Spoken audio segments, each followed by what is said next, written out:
안녕하세요. 안녕하세요. 반갑습니다. 반갑습니다. 사랑합니다. 사랑합니다. 러시아 우크라이나 전쟁도 한치 앞을 내다보니까 장기전이 되어서 마음이 그런데, 이쪽 전쟁은 중동전에 비해 보면 아무것도 아닙니다. 세계의 가장 큰 탄약고는 누가 뭐래도 중동, 이스라엘과 그리고 팔레스타인의 무장단체 하마스가 그야말로 전쟁을 하고 있고 대학살을 하고 있습니다. 글쎄요. 지금 이스라엘에 나가 있는 한국 사람들 거의 대부분 들어왔고요. 또 이스라엘 사람들이 하는 말이 이건 좀 다르다라는 이야기를 합니다. 그러니까 지금까지 팔레스타인하고 계속 싸워왔어요. 근데 아시다시피 팔레스타인은 난민이나 마찬가지이기 때문에 자기들이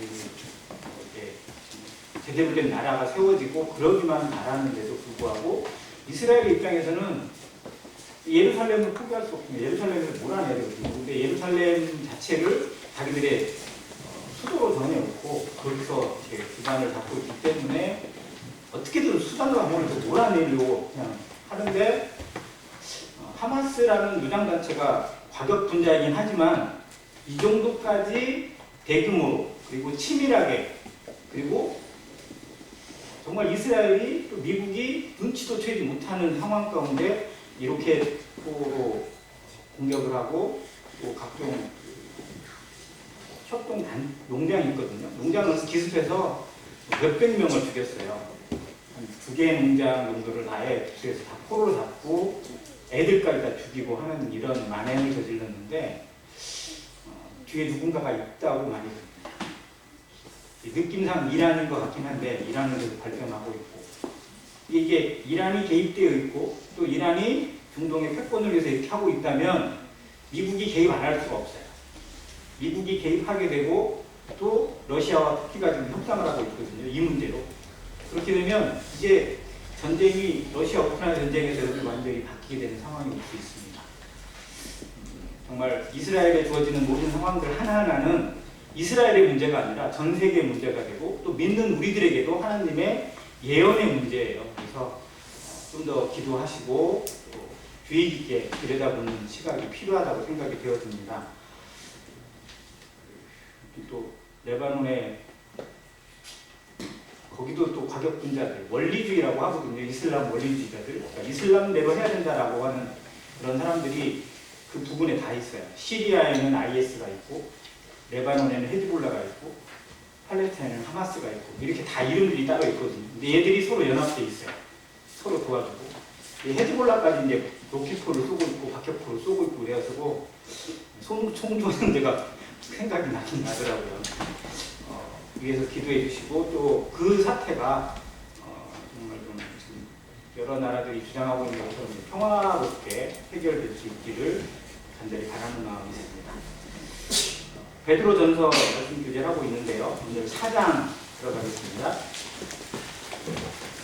베드로전서 4장. 3장 뒷부분에 약간 남아있는데요.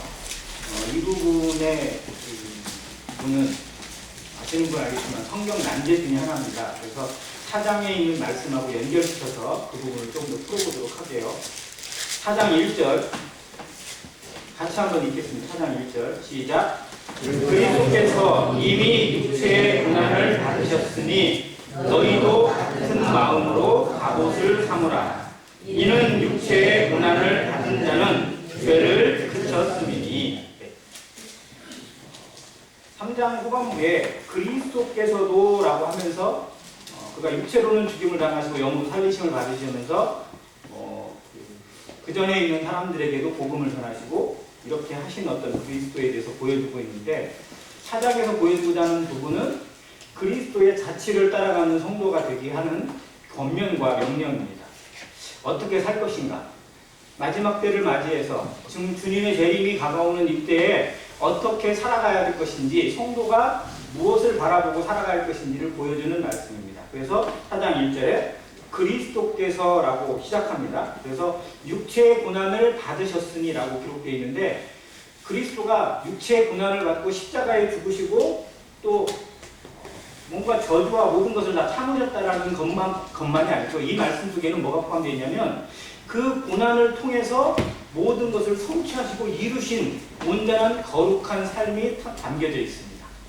고난을 당한 게 중요한 게 아니고요. 고난을 극복하고 고난 속에서도 하나님의 뜻을 순종하는 삶을 살아낸 그리스도라고 보여지는 겁니다. 이 말씀을 제대로 해석해주고 있는 성경 중에 하나가 표준 새 번역인데요. 표준 새 번역에 있는 것을 1절 말씀을 그대로 읽어드릴게요. 이렇게 되어 있습니다. 그리스도께서는 육신으로 고난을 받으셨습니다. 여러분도 같은 마음으로 묵상하십시오. 육신으로 고난을 받은 사람은 이미 죄와 인연을 끊은 것입니다. 라고 기록되어 있습니다. 조금 이해가 좀 빠른 것 같아요. 그리스도께서 육체로 고난을 받으셨다라는 그 자체가 무엇을 의미하냐면요. 죄를 온전히 이겨내시고 죄에서 벗어낸 온전한 거룩을 이루셨다는 의미가 포함되어 있습니다. 고난만 받고 어려움만 당하시고 십자가에 죽으신 것이 아니라 죄와 아무런 상관없는 그런 삶을 통해서 하나님께 영광을 돌렸다는 의미가 되어 있습니다. 그래서 이것을 우리에게 보여주는 본보기로 말씀하십니다. 그래서 너희도 같은 마음으로 무엇을 삼으라고요? 갑옷을 삼으라. 그리스도를 갑옷 삼으라. 갑옷 하면 떠오르는 말씀이 있죠. 에베소서 6장에 보면 전신갑주 이야기가 나오잖아요. 전신갑주는 그 말씀에서 보면 공중의 번제 잡은 악한 영들과의 싸움이다. 너희가 싸워야 될 대상이 육신에 속한 자가 아니고 세상에 속한 자. 공중의 번제 잡은 악한 영들과의 싸움이기 때문에 그를 대적하기 위해서 전신갑주를 취하라고 말씀해 주고 있습니다. 그리고 이 전신갑주의 내용의 핵심은 결국 그리스도예요. 그리스도의 복음이고요. 그리스도의 모든 은혜가 다 포함되어 있습니다. 구원의 투구, 성령의 검, 의의 흉배, 평안의 복음의 신발, 이런 모든 것들이 다 그리스도로 옷 입는 거예요. 자, 그런데 여기서는 그리스도를 향한 너희도 같은 마음으로 갑옷을 삼으라고 되어 있습니다. 우리가 갑옷을 입는 사람, 지금으로 얘기하면 갑옷을 입지는 않지만 아무튼 군 무장을 하는 거죠. 이순신 장군을 딱 떠올리면 될 것 같아요. 그 갑옷을 입어도 도총을 맞으면 죽을까 안 죽을까요? 갑옷을 입었는데 도총을 맞으면. 요양예전에 이순신 장군이 전사하실 때 갑옷을 안 입어서 죽으셨을까요? 갑옷을 입어도 죽을 수 있어요. 근데도 아무튼 보호하는 차원에서 더 이렇게 하긴 합니다. 그런데 여기에 그리스도의 갑옷, 세상이 만들어낸, 사람들이 만들어내는 옷이 아니라 세상에서 잠깐 보호하는 그런 갑옷이 아니라 그리스도의 갑옷은 정말 그 무엇도 뚫을 수 없고 그 무엇도 이겨낼 수 있는 온전하신 하나님의 능력과 권능의 옷입니다. 너희도 같은 마음으로 이 갑옷을 삼고 입으라고 말씀해 줍니다.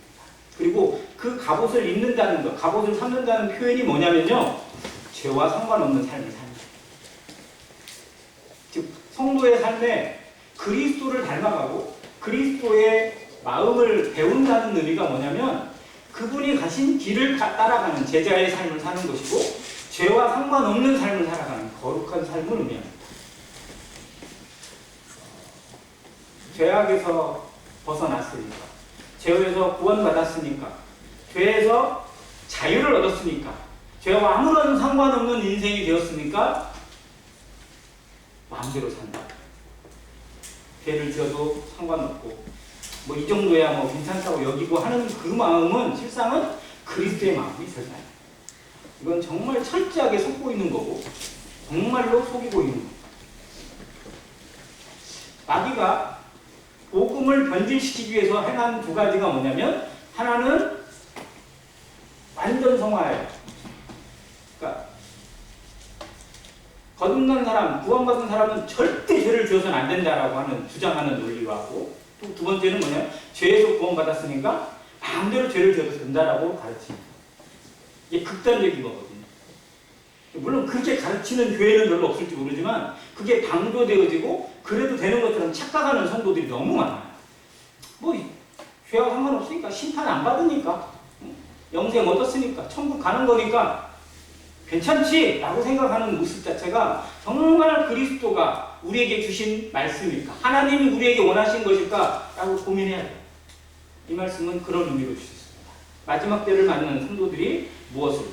죄를 그치는, 죄에게서 멀어지고 죄에서 분리되어지고 여기 죄와 인연을 끊는 모습, 이 결단입니다. 성령이 말할 수 없는 탄식으로 우리를 돕는 게 뭘까요? 로마서 8장에서 우리를 도우시잖아요. 성령이 뭘 도우실까요? 우리의 삶에서 안 되는 거, 하고 싶지만 안 되는 거를 돕는 거예요.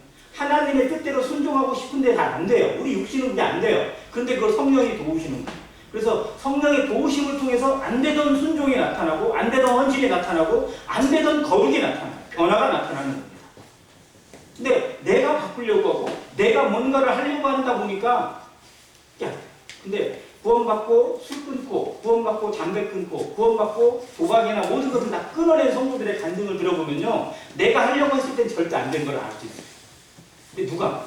하나님이 성령을 통해서 도우시는 그 느낌, 그 말씀에 붙들려고 하나님 앞에 내 마음이 붙들렸을 때, 두려움이 떨어졌을 때 성령이 도우시는 것을 체험해서 이루어지는 겁니다. 마찬가지로 성도의 삶의 거룩도 그 가운데 나타나야 돼요. 내가 나를 거룩하게 만드는 게 아니라 성령께서 이 갑옷이 하나님의 능력이 내 가운데 역사되어서 나를 쳐서 복종시키게 하시고 거룩한 삶을 이뤄가게 하시는 것을 경험하는 삶이 돼요.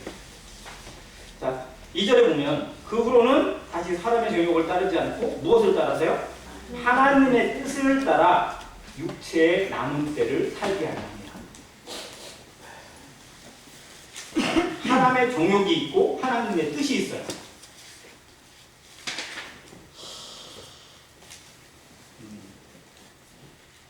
이 육신의 정욕, 안목의 정욕, 이생의 자랑은 글쎄요. 구원받은 지 한 50년 지나면 사라질까요? 한 50년 동안 정말 막 신실하게 주님 예배하고 말씀 읽고 기도하고 이런 신앙생활을 해오면 자연적으로 떨어지는 걸까요? 그렇지 않은 것 같아요. 전 아직 50년은 안 돼봤지만 이게 우리 인생이 남아있는, 우리 육신이 붙어있는 한은 정말 우리 숨이 붙어있는 한은 계속 남아있는 거예요. 언제든지 들고 일어날 수 있고 언제든지 우리 속을 뒤집을 수 있는 잠재력이 이 죄입니다. 근데 이거를 그대로 따르지 않고 육신의 정욕이나 안목의 정욕이나 이생의 자랑을 따르지 않고 무엇을 따라서? 하나님의 뜻을 따라서 육체에 남은 때 내게 주신 기회를 그대로 활용하고자 하기 위해서는요, 이것이 우리 가운데 이루어져야 돼요. 그리스도를 따르고 그리스도의 같은 마음을 품고 그 갑옷을 그러면서 3절에 너희가 음란과 정욕과 술 취함과 방탕과 향락과 무법한 우상 숭배를 하여 이방인의 뜻을 따라 행하는 것이 지나간 때가 속하도다. 여기에 세 가지 형태가 나옵니다. 음란과 정욕, 첫 번째 죄의 모습인데요. 음란과 정욕, 성적인 부분입니다. 이 죄의 모습이 성경에 나타나 있는 죄의 다양성에 대해서 쭉 풀어나가 보면요, 항상 뭘로 연결되어야 돼요? 음란함이나 방탕함이나 그 다음에 성적인 어떤 그런 부분으로 연결돼요. 죄의 모습이더라고요. 그리고 그 죄의 극악한 모습 자체가 결국은 이 성의 타락이에요.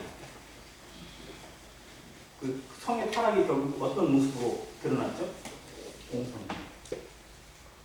하나님이 불을 내리시고 그대로 멸망시킨 도시들 기억나시죠? 소돔, 고모라. 여기 무슨 도시예요? 동성애 도시입니다. 소돔이라는 영어 단어에다가요, Y 붙이면 소돔이에요. 소돔이. 소돔이가 뭔지 아세요? 영어 단어로 동성애 뜻이. 소돔에서 동성애라는 단어가 왔어요. 자, 그리고 성경에는 기록되어 있지 않지만 또 하나님이 어떤 재앙으로 심판으로 멸망당한 도시 하나 있거든요. 혹시 아세요? 네, 폼페이입니다. 폼페이. 네, 로마보다 정말 더 번성했던 도시 중에 하나였어요. 근데 한순간에 멸망이 되었고 폼페이 유적이 다 지하에서 발견이 되어졌는데요. 사람의 얼굴 그대로 그냥 나타났어요. 굳어진 형상 그대로. 그걸 유적을 분석했어요. 즉, 그 베수비오 화산이라고 되어 있는데요. 그 위에 있는 화산이 그냥 순식간에 폭발해서 다 덮어버려가지고 사람이 화석이 되어버리고 그대로 멸망당한 도시로 나타나는데 이 도시도 역시 동성애의 도시였습니다. 자, 이 시대가 동성애의 시대입니다. 자, 성경에 주어져 있는 모든 경고들이나 말씀들은요 없어지지 않습니다. 하나님께서 도저히 묵과할 수 없고 눈뜨고 볼 수 없는 것, 이 시대에 저는 동성애라고 생각이 들었습니다. 그런데 가면 갈수록 동성애가 교묘해야 돼요. 그리고 아주 그럴듯한 모양으로 사람들 속에 침입해 들어와 있어요. 법으로 제정을 하려고 하고요. 마치 그것을 반대하면 인권이 없는 것처럼 아주 무식한 인간인 것처럼 이렇게 취급을 해버려요. 어떤 분이 좀 뭐 이런 얘기까지는 잘 안 하려고 했는데 마음에 들지 않는 정권이 들어선 것 중에 하나가 되면 동성애를 좀 막기 위한 하나님 하나의 방편이 아니었나 이런 얘기도 하긴 하더라고요. 아무튼 우리나라도 멀지 않았습니다. 동성애가 허용되어지고 지금 동성애도 허용되어져 있어요. 주민등록 바꿀 수 있어요 없어요? 남성이 여성으로 이 일자가 이자로 바꾸는 거 돼요 안 돼요 지금? 돼요. 바꿀 수 있어요. 자기 성을 바꿔요. 법으로 바꿔줘요. 자기가 신청하면 바꿔줘요. 자, 트랜스젠더 인정되어지고 있습니다. 자, 공공연하게 인정돼. 이게 무슨 분위기인지 아세요? 동성 결혼을 합법화시키는 기초석입니다. 다 사람들이 이걸 인정하고 이렇게 되어 있고 이런 가정도 있고 이런 부부도 있고 이렇게 살아가는데 이거 허용해줘야지 이런 식으로 주장을 하는 거예요. 정말 멀지 않았습니다. 정말 이것이 우리나라에서 만약 허용되어진다면 이런 모습 자체가 우리 다음 세대에 그대로 이루어지고 그런 속에서 우리의 자녀들이 살아가야 된다고 생각하면 정말 끔찍합니다. 정말 주님께서 이 땅을 그냥 두고 보실 수 없는 마지막 때가 그런 모습이지 않을까, 영적으로. 자, 그 모습을 생각하게 돼요. 죄의 첫 번째 모습이 성적인 것이 있습니다. 두 번째, 술 취함과 방탕과 향락은 한 연결입니다. 자, 그 모든 근원이 다 어디에서 비롯돼요? 술 취하면서. 자, 술에 취하면 방탕해지나요? 정결해지나요? 술을 많이 먹으면 뭐가 된다고 그러죠? 사람이 개가 된다고. 나중에는 그 개의 수준을 넘어서서 원숭이가 된다고 그러긴 하더라고요. 그래서 처음 그 술을 만들 때 동물들의 뭐를 섞었는데요. 양하고 호랑이하고 개하고 원숭이를 섞었대요. 그래서 처음에 술을 먹으면 양처럼 순하게 먹는데요. 그러다가 조금 지나면요, 되게 용감해진대요. 호랑이같이. 겁이 없어요. 겁이 없어요. 전부 다 막 자기 미치고요. 그러다가 조금만 지나면 개같이 되고요. 그 다음에는 완전히 원숭이처럼 난장판이 된대요. 맞는 말인지 모르겠는데 아무튼 그럽니다. 자, 근데 2000년 전에는요, 사람을 방탕하게 하고 사람의 모든 것들의 행실을 무너뜨리는 것이 술밖에 없었어요. 그때 어떻게 보면. 근데 지금은 술보다 더 심한 거 있어요 없어요? 술은 아무것도 아니에요 지금. 지금 마약이 어디까지 와 있는지 아세요? 마약이 어떤 식으로 접근돼요? 마약이라고 해서 오는 게 아니에요. 다 약으로 와요. 뭐 건강보조식품인 것처럼 애들에게 주는 뭐인 것처럼. 그래서 학생들이 얼마든지 먹고 구할 수 있는 것으로 다 유통이 되어 있어요. 우리나라도. 그 모임에 있는 교사들이 많잖아요. 교사들 중에 이제 학생들의 실패를 통계 조사하고 관리하고 교육하고 하는 일을 하는 자매님이 하나 계시거든요. 근데 한 10년 동안 쭉 추적을 해봤더니요, 학생들의 흡연율이 줄어졌대요. 학생들의 흡연율이. 학생들 흡연율 몇 프로나 될 것 같아요? 중학생 흡연율. 이게 남녀 포함이에요. 50% 되면 우리나라 망하죠, 진짜. 50%까지는 안 돼야지. 근데 흡연율이 그전에는 약 19%, 20% 가까이 갔었대요. 그러다가 지금 14%대인가? 이 정도로 줄었대요. 그래서 이게 엄청난 거잖아요. 그래서 야, 교육시키고 관리하고 뭐 하고 했더니 흡연율이 줄었구나라고 생각을 했는데 웬걸 마약률이 그 이상으로 증가를 했어요. 그러니까 흡연하던 애들이 뭘로 돌아선 거예요? 마약으로 돌아섰대요. 이게 아주 심각한 상황이에요. 자, 지금은요 무너뜨릴 수 있고 방탕하게 하고 그리고 향나게 취하게 만드는 것들이 너무 많아요. 정말 밖에 나가서 손만 좀만 벌리고 조금만 발림을 찾아보면요 온갖 것들이 사람들을 유혹하고 있고 넘어뜨리기 위해서 준비되어 있어요. 우리가 우리 자녀들, 우리 다음 세대들, 우리 청년들, 학생들 정말 기도해야 됩니다. 우리는 괜찮을지 몰라요. 우리는 그나마 나을지 몰라요. 그런데 다음 세대는요 정말 어디에 어떻게 내는 정말 이건 저 물에 내놓는 애기 정도가 아닌 것 같아요. 정말 불구덩이 속에 던져져 있는 모습이라 다름없습니다. 정말 기도하시기 바랍니다. 자, 그리고 무법한 우상숭배. 자, 우상숭배가 이루어지는 곳에 이 모습들이 꼭 이루어져요. 자, 우상을 섬기는 그 신전이나 여기에 가보면 뭐가 있어요? 제사만 드려야 되는데 꼭 제사만 드리지 않아. 뭐를 해요? 거기에 가보면 남창과 여창이 있어요. 남자 창기가 있고 여자 창기가 기다리고 있어요. 그래서 나그네들을 위로하고 즉 그 신의 이름으로 쾌락을 주고 즐거움을 주고 위로를 준다는 거예요. 그게. 그리고 바알 신은 정말 어떤 그런 논리를 만들어요. 바알과 아스다롯이라는 그 여신 남신과 여신의 관계가 뭐냐면 그 불륜이거든요. 정상 부부가 아니에요. 원래 불륜이에요. 그 신에서도 그게 나와요. 그래서 이 바알신이 그 자기 밑에 있는 인생들, 자기를 섬기는 사람들이 그 막 성적으로 놀고 있는 모습 보면 흥분해가지고 비를 준대요. 그게 바알신의 논리예요. 그래서 이 땅에 비가 내리기 위해서는 열심히 밑에서 그 짓을 해야 된다는 거예요. 그러니까 그 사람들은요, 그게 신을 섬기는 것처럼 착각을 하게 만들어요. 그리고 술 취함이나 이런 건 당연한 거예요. 아무튼 그것에 머물러 있고 그런 세상 속에 머물러 있던 이 세상에서 구원받고 하나님을 섬기고 정말 지극히 거룩함을 추구하는 성도들이 제대로 발붙이기 힘듭니다. 이 땅에서는 더 많을 수도 없어요. 성도의 삶을 정상적으로 살아가기 위해서는요, 정말 우리의 모든 것들이 단절돼야 돼요. 인간과의 관계들, 어디 뭔가 접촉하는 것들, 이런 것들의 관계가 조금씩 제한되지 않으면 우리 삶 제대로 살아갈 방법이 없어요. 친구들 다 만나고 동호회 다 가고 뭐 할 거 다 하고 그리고 신앙생활 제대로 한다? 정말 그거는 어렵습니다. 그래서 성도들이 한결같이 고백하는 게 뭐예요? 구원받고 나면 뭐부터 정리돼요? 친구 관계가 정리가 돼요. 자연적으로. 아무튼 이 시대는, 이 세상은 그냥 두지 않습니다. 그게 그대로 뒤에 나와요. 4절에 이렇게 나와 있습니다. 이러므로 너희가 그들과 함께 극한 방탕에 다름질하지 아니하는 것을 누가? 그들이 이상히 여겨 비방합니다.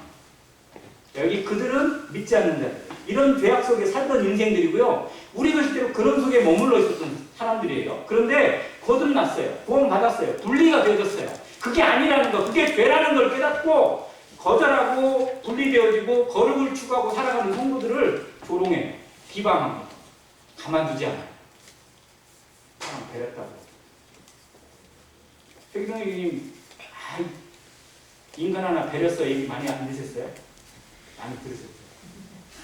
사람 하나 배렸다고. 그들 딴에 그래요. 그냥. 왜요? 잘 놀고 돈 잘 쓰고 이랬더니 갑자기 이상해져가지고 집만 알고 교회만 알고 이러면 인간 하나 배렸다고 얘기를 해요. 그리고 이 말씀 그대로잖아요. 그들은 이걸 이상하게 여기고요, 비방해요. 조롱해요.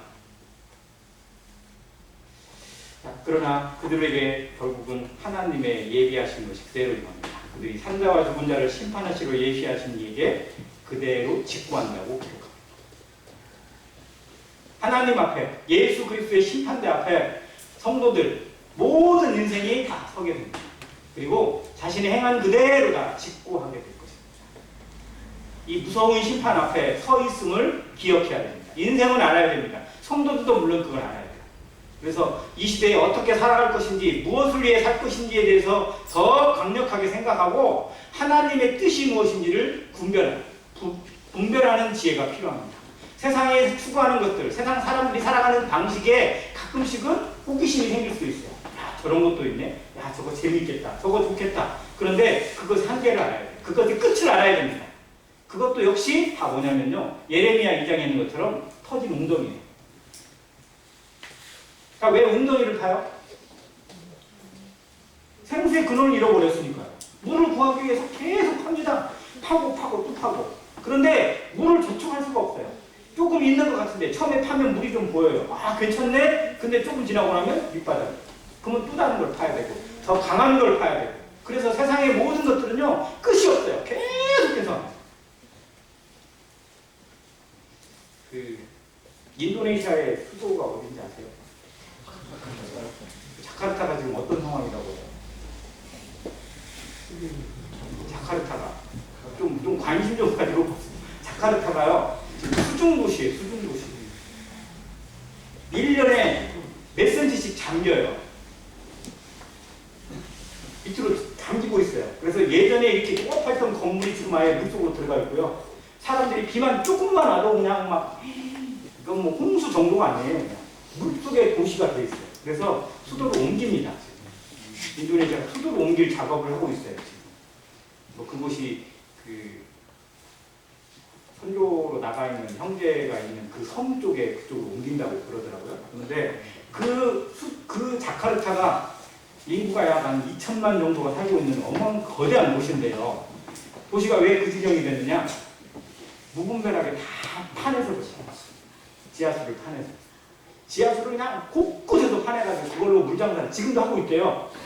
도시가 무너져가고 있고 계속 잠기고 있는데도 물장사들은 그치질 않는데요. 왜? 돈이 되니까. 그래서 지하수를 완전히 다 갈가내가지고 지하수에 있는 그 공간만큼 약해진 게 계속 심화가 된대요. 지금 그런 도시가 됐어요. 이 인간의 욕망이 인간을 스스로 멸망에 이르게 합니다. 사람이 망하는 게 결국은 누구 때문이에요? 사람 때문이에요. 무슨 이 모습을 생각해 보면서 정말 이 세상의 끝이 어떠한지 우리는 봐야 됩니다. 보고 있어야 돼요. 저 세상의 모습들 돌아가는 거 보면서 아, 그러려니 우연히 그렇게 되겠지, 저러다 말겠지가 아니라 저것이 다 하나님의 손 안에 있고 하나님의 말씀 안에 기록되어 있는 하나님의 뜻이라는 사실을 기억해야 되고 우리의 모습을 찾아야 돼요. 나의 정체성을 찾아야 됩니다. 저건 그렇게 가요. 세상은 그렇게 가게 돼 있습니다. 세상에 임하는 마지막 때 인간들이 아무리 기후협약을 하고 나름대로 탄소를 줄이기 위해서 협약을 하고 공장을 다 없앤다고 한들 이 지구가 다시 예전으로 될까요? 다시 깨끗해지고 다시 살만한 어떤 그런 지구가 되어지고 마지막이 취소되어질까요? 가는 길은 늦춰질 수는 있어도 바꿀 수는 없어요.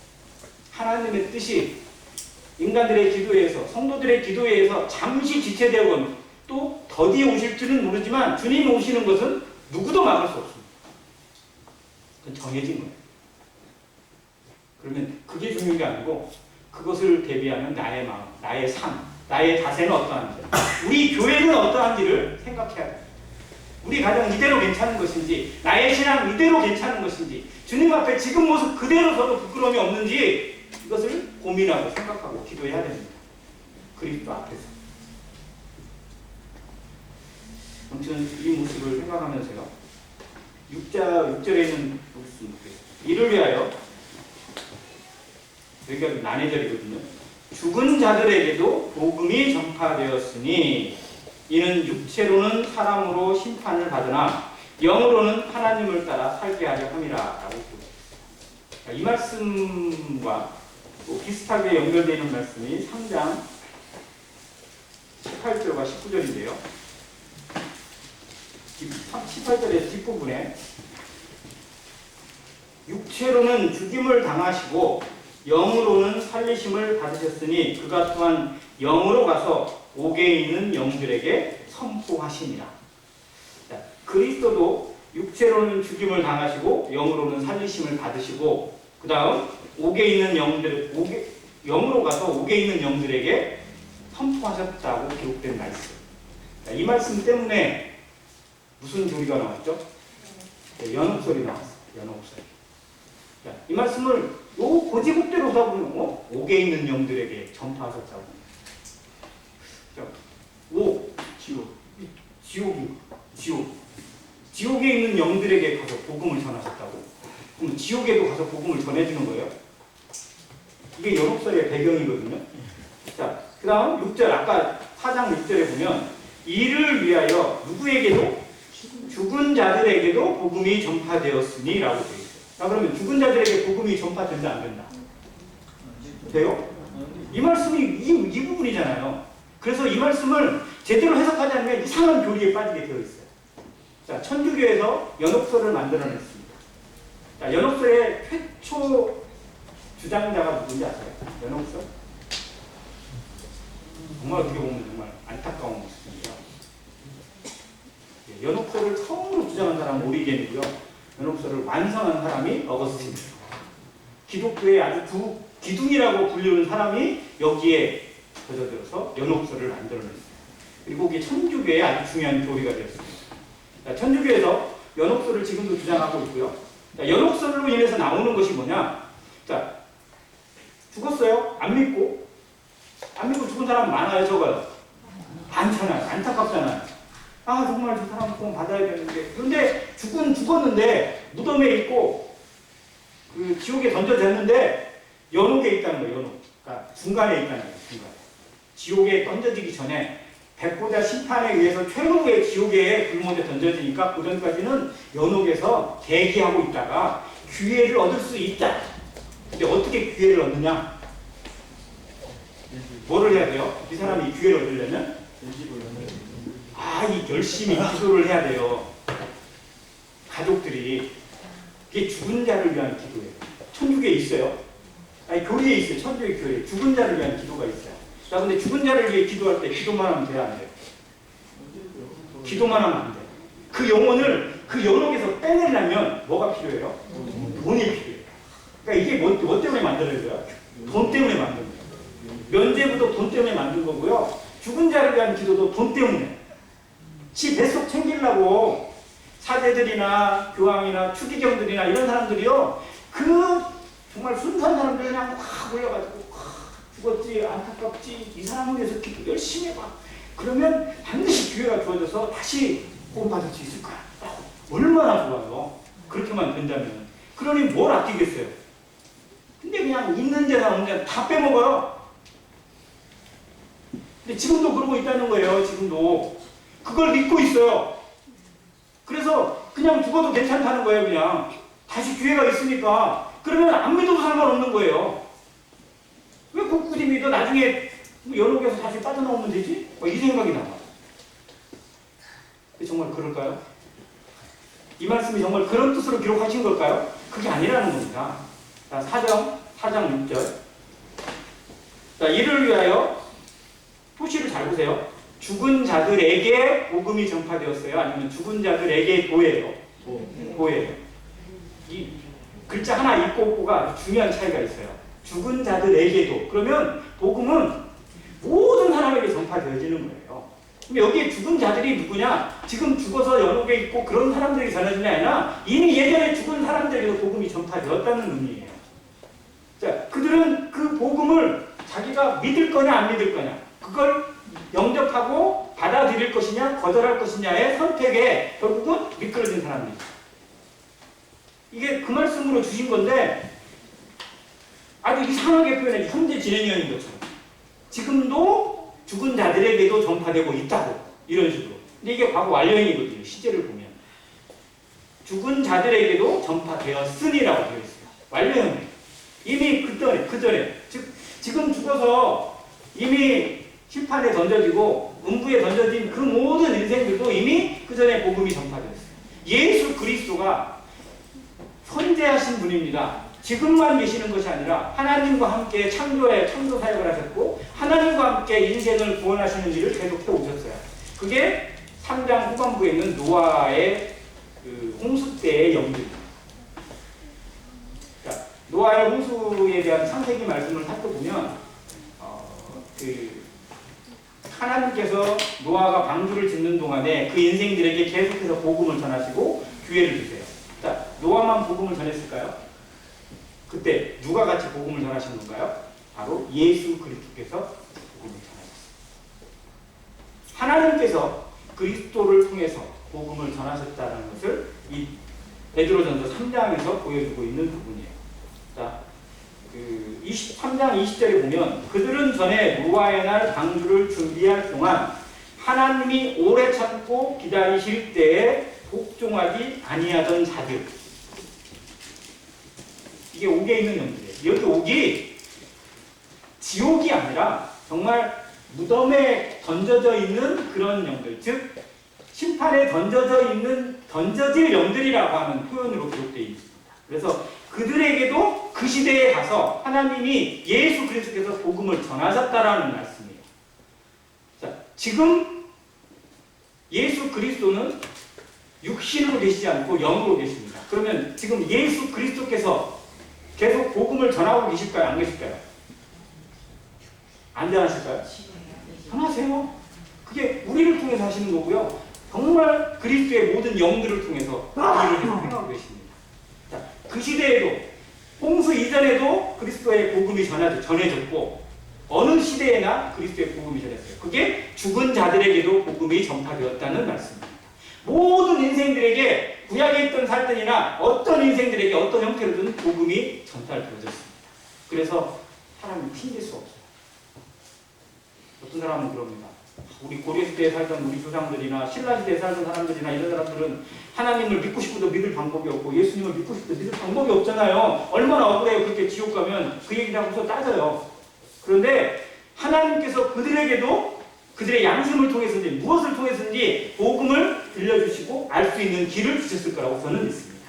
그래서 그들도 하나님에 대한 존재를 깨닫고 하나님 앞에 자신을 비추는 그런 모습이 분명 있었을 거라고. 예수 그리스도의 십자가를 믿는 건 아니겠지만 하나님을 통해서 나아가는 길은 어떤 형태든 주셨을 거라고 합니다. 그래서 이 말씀은 모든 인생들, 어떠한 인생이든 간에 이미 죽은 모든 자들에게도 이미 다 복음이 전파되어졌다는 겁니다. 그리고 육체로는 심판을 받지만 영으로는 하나님을 따라 살게 하는, 즉 육신은 죽을 수밖에 없지만 그 영은 어떻게든 하나님과 함께 살 수 있는 길을 여시기 위해서 어떤 시대든 어느 장소를 막론하고 복음을 전하셨다는, 그리스도께서 편만하게 복음을 전하셨다는 것을 말씀해 주고 있습니다. 그분이 모든 인생을 심판하실 수 있는 분입니다. 그분은 복음을 전하셨기 때문에 어떤 인생이든 하나님의 복음을 전파하는 그 일을 그치지 않으셨기 때문에 그 모든 인생을 심판하실 자격이 있으세요.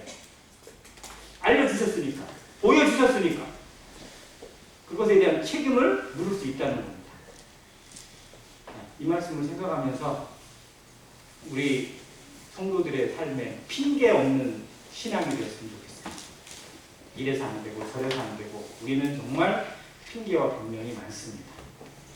네, 그리스도께서 우리에게 보여주신 것, 그리스도가 세상에 있는 모든 인생들에 행하신 것, 주님께서 그 영혼을 사랑하시는 길에는 핑계가 있을 수 없습니다. 이 시대의 마지막 때를 준비하는 우리들이 무엇을 힘써야 될 것인지 7절에 이렇게 기록됐습니다. 같이 한번 읽겠습니다. 7절 시작. 만물의 마지막이 가까이 왔으니 그러므로 너희는 정신을 차리고 근신하여 기도하라. 아멘. 네. 전에도 얘기했지만 사도 베드로는 계속 마지막을 강조합니다. 자신의 인생의 마지막뿐만 아니라 이 땅의 마지막이 임박해 있음을 늘 감지하고 살아갔어요. 그리스도께서 오실 날, 그리스도께서 약속하신 그 재림의 때가 가까이 왔습니다. 그래서 그것을 계속 묵상하던 베드로였기 때문에 나중에 베드로 후서에 보면 우리가 아는 말씀입니다. 주의 재림은 너희가 생각하는 것처럼 더딘 것이 아니라 오직 너희를 위해서 오래 참으시다라고 하는 말씀을 주실 수 있던 것 같아요. 계속 기억하고 붙잡고 기도하고 하다 보니 하나님의 마음을 더욱 깨달아 알았던 것으로 생각되었습니다. 만물의 마지막이 정말 가까이 왔습니다. 세상의 흐름이든 자연의 흐름이든 기후의 변화든 이 지구상에 나타나 있는 모든 조건들을 살펴보면요, 지금보다 더 마지막 때가 없어요. 모든 조건들이 너무 맞아떨어요. 마태복음 24장에 기록되어 있는 마지막에 대한 징조 한 6가지 정도가 있거든요. 거기에 있는 모든 조건들이 필요 충분 조건으로 채워져 있는 때가 바로 지금입니다. 물론 이보다 더한 것들이 나중에 더 오실지 모르겠지만 정말 우리는 근신하는 마음으로 기도해야 합니다. 하루도 남지 않았다는 절실한 마음, 우리 인생에 하나님을 향해서, 그리고 죽어가는 영혼을 향해서, 망해가는 영혼을 향해서 내 말 한마디를 던져줄 수 있는 기회가 오늘 아니면 없다라는 그런 절실함이 우리에게 필요합니다. 교회가 이 일을 위해서도 기도하고 정말 세월을 아끼는, 그리고 열심을 품고 정신을 차리고 근신하여 기도하게 되는 안행교회 되기를 간절히 원합니다. 감사합니다.